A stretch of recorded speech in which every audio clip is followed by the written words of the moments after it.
តែអូនដេចអូនស្នេហ៍គេឈឺចាប់បន្តិចម្ដងបន្តិចម្ដងឈឺបេះដូងបងឈឺចាប់ព្រោះស្នេហ៍នួនអងស្មោះត្រង់ហ៊ានស្បត់ស្បែកស្នេហ៍បងនួនយល់ថាស្អីជាម្ចាស់ស្នេហ៍បងទទួលការឈឺចាប់សា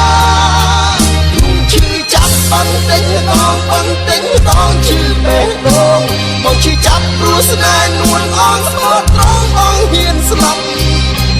មានថ្ងៃមួយបេះដូងនឹងបកស្រាយប្រាប់ពេលចិត្តបងស្លាប់អារម្មណ៍ស្រីប្រែបែបណា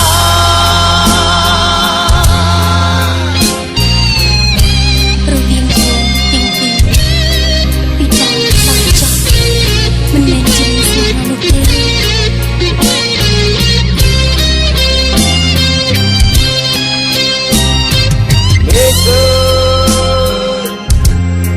សូមជួយគិតរឿងខ្ញុំផងចោលអើយបែកដូងស្រីគ្មានមេត្តាស្រីដែលគ្មានស្នេហ៍គ្មានពេលអូននឹងវាចាខុសហើយកើតជាតិណាសូមស្មាលីឈឺចាប់បន្តិចម្ដងបន្តិចម្ដងឈឺបេះដូងបងឈឺចាប់ព្រោះស្នេហ៍នួនអងស្មោះត្រង់ហ៊ានស្បត់ស្បែកស្នេហ៍បង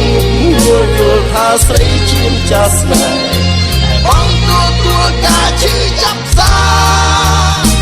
ឈឺចាប់បន្តិចម្ដងបន្តិចម្ដងឈឺបេះដូងបងឈឺចាប់ព្រោះស្នេហ៍នួនអងស្មោះត្រង់បងហ៊ានស្លាប់មានថ្ងៃមួយបេះដូងនឹងបកស្រាយប្រាប់ពេលចិត្តបងស្លាប់អារម្មណ៍ស្រីបែបណា